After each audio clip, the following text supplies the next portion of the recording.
Frequency Podcast Network. Stories that matter, podcasts that resonate.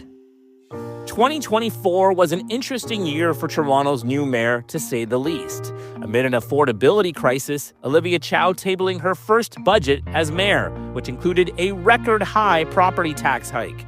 There's also the ongoing battle over bike lanes with the Premier of Ontario, which she insists has not fractured their unlikely friendship. The relationship is good. Remember, we continue to cooperate. And how is the current drama on Parliament Hill impacting cities across the country, like Toronto?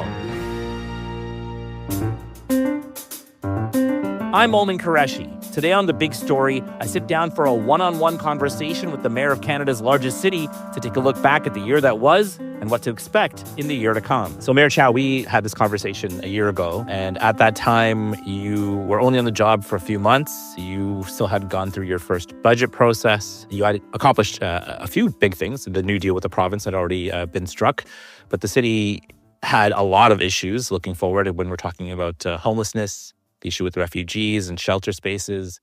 There was issues with transit and housing. You're still waiting on some money to come through from the federal government. So you had some pretty significant challenges that lay ahead there.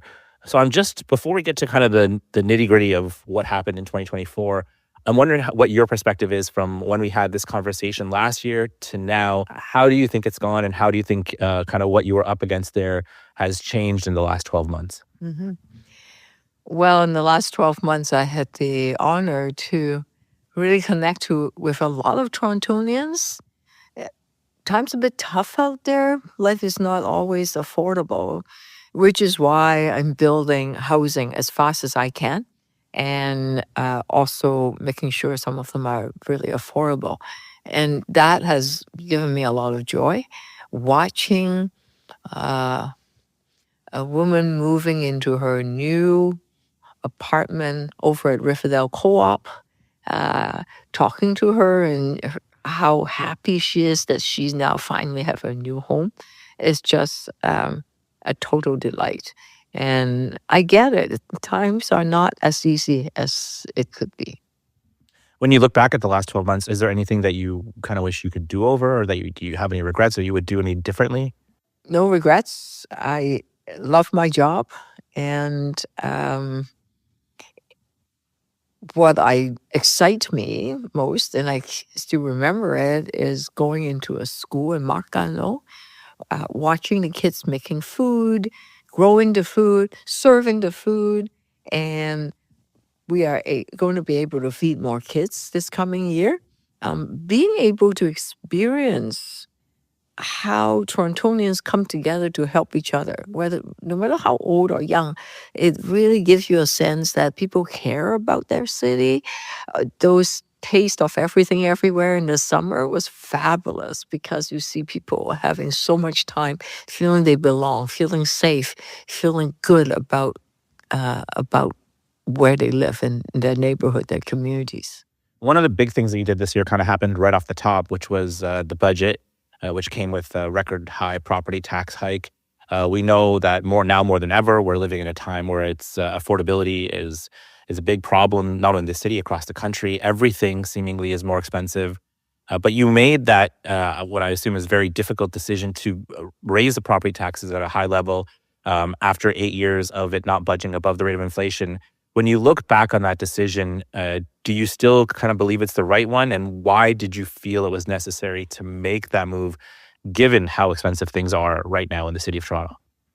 Well, I inherited a big budget deficit, a big budget hole, pit, whatever name you can, shortfall of $1.8 billion. If we don't pay, it will just increase. We'll pay the interest. Interest rate is high. So one way or another, we have to pay, right? Because I inherited that, but I'm not going to fire police officers or hike TTC fares. That makes life even more unaffordable, right? So, and not build housing or shelters, but that doesn't work. So those are the three biggest budget items. So we are building more housing, feeding kids, and providing better services at TDC, or more buses anyway. And ordering the new subway cars, right? We finally got the new 55 subway cars. We have to pay for those things. We can't just go and say we'll spend the money and worried about later. That's not my style. Yes, it is hard, but I'm doing everything I can to make life affordable. The library is free. There's so much to do in there. Now they're open 7 days, right? So um, we we are helping folks. Now, remember, only 52% of the people, well, actually, less than half of Torontonians have homes. The other half are renters. Renters, they see no increase because we set the rate in a way that anyone that's renting don't have to pay. So the other half, it is a bit tough. But for the seniors, for low income folks, they don't have to pay the increase. They can apply. We can accept them. We defer their increase, so it should be better. It's very unlikely that it was a one and done. I don't think there was a one-time fix of just putting the property taxes up to 9.5%. So we're heading back into budget season here. We're already in the process.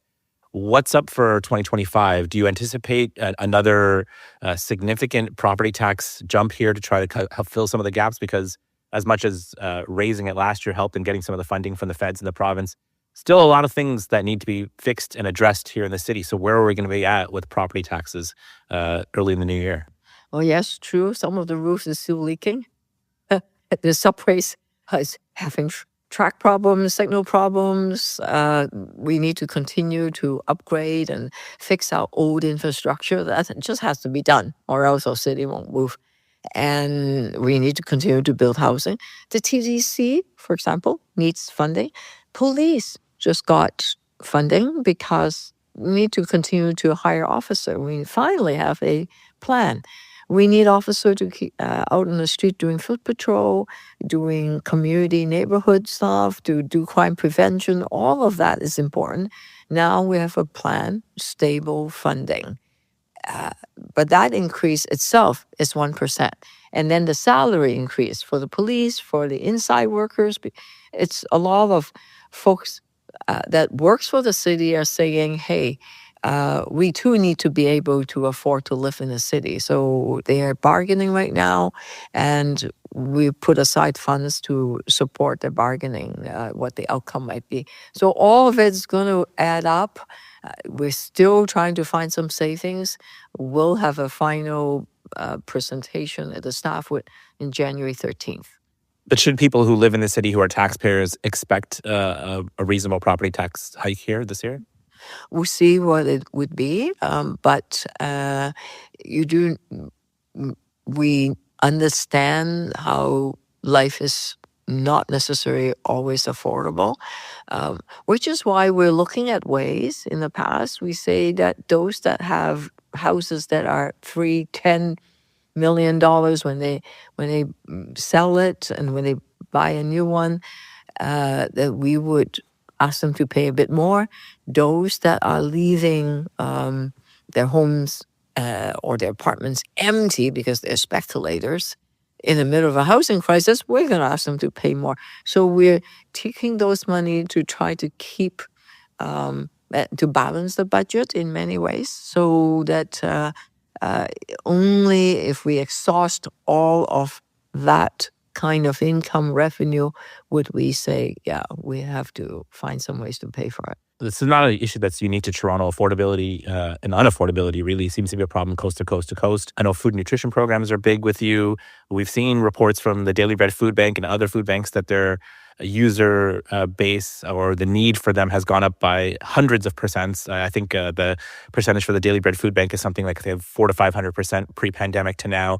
So when you look at things like property taxes or like finding sources of revenue, because the city's, got these huge budget problems and things, how do you balance that out between trying to find that revenue to give the people of the city what they need, but understanding that people are really having a hard time making ends meet right now? Mm-hmm. Well, we do that by listening a lot. We've opened up City Hall. We've spoken to hundreds and hundreds of people face-to-face all over the city. We have sessions. Um, Thousands have emailed, have responded to say to the city how we could invest their money, what we should be investing in. What we've noticed, people are saying, please invest in housing, building housing faster. That's what we're doing. They're talking about, have a better TDC service, more reliable, more affordable, which is what we're doing. So going out there, talking to people, opening up City Hall's books, and really listening. I think that's how we could navigate, again, a tough budget. I think undoubtedly one of the things that's changed a lot since we had this conversation last year is you had stuck that new deal with the province, and people were marveling at this relationship that you had with a conservative premier and how you guys had aligned and you're on the same page. The last 12 months seem to have been pretty tumultuous between yourself and the premier when it comes to bike lanes, Ontario Place, other things where the province seems to be bigfooting or overstepping or whatever word or term you want to use. So I guess just in plain, simple terms, how is your relationship with the premier right now? Is it the way it was in 2023, 2024? I'm 2023. I'm getting my years mixed up. I don't know where I am. And has that relationship fractured, or is it tougher to navigate right now? Because there are seemingly more issues between what's happening at Queen's Park and here at City Hall. Relationship is good. Remember, we continue to cooperate and collaborate in the waterfront, building housing, building shelters, public health. There are so many ways we are working together. The province provide extra funding for us so that we can fast track the rebuilding of the Garner. We are 4 months ahead of schedule. We're going to rebuild that Garner a year ahead of time, right? So if you look at all the connections we've made this year with the provincial and the federal government, we've been at press conferences together, opening up the TDC line, the Ontario line, doing one fare, meaning right now, if you come from Markham, coming down to Toronto, whether you are using GO Train or TTC, is only one fare. That's collaboration. So there are lots of examples where we work together. Now, do we agree with everything? No. On the bike lanes one, yeah. But we're still having conversations because we want to see at the end of the day where it could be a win-win situation where we could save the bike lane, but also add back a car lane, right? So there are many things we are continue to discuss. But I mean, I also want to repeat what the premier said. He said, we are stronger together. And I've heard it quite a few times. I totally agree with that.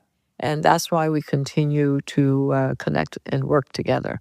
But is it a bit more of a challenge to navigate those waters now, considering that they are making moves that nullifies moves that normally cities are able to make on their own when it comes to things like bike lanes? That's usually a municipal thing, and he's stepping in and pushing that aside. I mean, does that make the waters tougher to navigate here? We'll agree to disagree. We do need to keep cyclists safe, and this is the year where 6 of them died. We are putting side guards onto big trucks. We hope the province would also do the same. So keeping everyone safe, very important. But also dealing with congestion. I get it, right? So that's why we hired all these traffic agents there directing traffic in busy intersections so no one's blocking the box, the intersection. We are coordinating construction, making the construction time shorter. All of those things we are doing together. When it comes, just last thing on the bike lanes, where are we at with cost? Is the province going to cover the cost to move them or pull them out, all that stuff, end to end? Yes.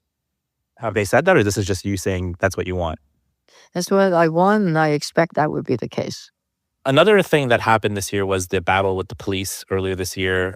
It was quite tumultuous. There was a lot of friction there. This year, that doesn't exist. Is that because you're just kind of pushing back and letting them get their way, or are you just finding that this is kind of the better way to do things? No, last year, what I noticed after the budget was that there was no plan regarding how many officers they hired every year. So in the previous decade, some years they hire some officers, other years they don't. And as the city grow, because of early retirements, the number of officers have shrunk. So I thought, okay, wait, we need to have a plan, right? So I sent my budget chief onto the police service board. I said, Shirley, your experience, come on, make sure they have a plan, a staffing plan, so everything is predictable, it's stable. Then the chief can then allot the right number of officers in each of the division. If not, how is he going to be able to deploy his officer? So that's why this year and next year is stable funding. No more drama. Speaking of drama, that's what we call a segue in this business. That was a good one. There's a lot of drama right now in Parliament Hill, a lot of drama happening, not just with the Prime Minister and whether he's going to stay or not, but also what is happening with incoming President Trump and the tariffs. How much of that is a concern for you as the economic center for the country? A lot of business is done through Toronto, but it's also stuff that's kind of out of your hands. You just got to sit back and watch. So how much of a concern is it for you, and what kind of role can you play to try to control a bit of what's happening as the situation plays out? Well, as there are lots of turmoils up in Parliament Hill, we'll just be calm, carry on, keep delivering the services that Torontonians need, and keep reminding our federal cousins, counterparts, friends up in Ottawa, no matter who they are, whoever's in charge, that partnership is important. We are on the ground delivering the service. We need their continued investment. Without the funds that, whether it's on housing, on transit, on sheltering the refugees arriving to Canada, all of that, without their participation, our service will grind to a complete halt. And that won't work because people need support, right? They expect it. And the buck stops right here at City Hall. So we'll continue to work with whoever's in charge. The one advantage I have is I've been a member of Parliament for 8 years. I know the players there, whether it is Dominic LeBlanc and previously Finance Minister Chrystia Freeland, the Prime Minister's office, will just continue to work together no matter who's in charge, because that's our responsibility. Something, just changing gears here, something that you haven't talked about much. You're entering 2025. Election comes in 2026. I know that seems far away, but usually there's a lot of planning that goes into and the thinking and thought process. So where are you at? I mean, you came in kind of in the strangest way into this job, running in a by-election when everything kind of turned topsy-turvy around here. Where is your thought processes with another term potentially? Are you going to run again? Kind of where is your mindset when it comes to keeping this office? It is true I'm not supposed to be here. And but what an honor that for me to be the mayor of Toronto. And it seems to really give a lot of local residents hope, right? Because they said, yeah, this mayor gets it, right? And that's important. I have a lot of work to do between now and end of 2026, so I haven't begun to think about elections and all of that. I'm focusing on how many units of housing I can build, how many evictions I could prevent. How can I help the tenants so that their life is better? How many libraries? How many fruits? How many buses do I need to order? So those are things that I'm focusing on every day's needs of the people in Toronto. So that's not a yes or a no right now. I don't even know what's going to be the outcome of this next year, 2025. Who is going, because there's going to be a provincial election, there's probably going to be a federal election. Whoa. Let us look at where things land. And what I really want to do is to collaborate and work together because that's the best way forward. Well, you brought up the double election next year, so let me ask you, how much do you anticipate that impacting Toronto? We could see a conservative, federal government. We could see another conservative provincial government, or a Liberal could flip. And do you look at this as an opportunity, or will you take this as an opportunity to step up and kind of get what you want or ask for what you want when campaigns are going and promises are being made? Will you try to seize the opportunity to say, hey, this is what I want, let's make it happen? This is what Torontonians want, right? I will take every opportunity to say to whichever candidates is running, to say, look, we have to feed the kids. We have to make life affordable. We know how to build housing. Look at what we just did. We cut the cost for a city hall cost. We have shortened the approval time. And wow, this is happening. People are excited. They are applying to come and build, except we don't have enough financial capacity to accommodate all of the developers, home builders that wants to build, right? So we do what we can. So I'm going to keep reminding folks that is running that don't forget, right? We have millions of Torontonians that count on them to invest wisely. So absolutely, election is a good opportunity for us to say, here's our agenda, here's what people need. Please do it together. Thank you so much, Mayor Chow. Appreciate your time, and Happy New Year and good luck in 2025. And happy holidays to you. That was my one-on-one conversation with Toronto Mayor Olivia Chow, taking a look back at the ups and downs of 2024 and what to expect in 2025. That was the big story. You can send us feedback on this episode or any other episode by emailing us at hello@thebigstorypodcast.ca or leave us a voicemail at 416-935-5935. You can find us on the Seeker app or on all your favorite podcast players. Please rate, review, follow, and share. I'm Momin Qureshi. Thanks for listening.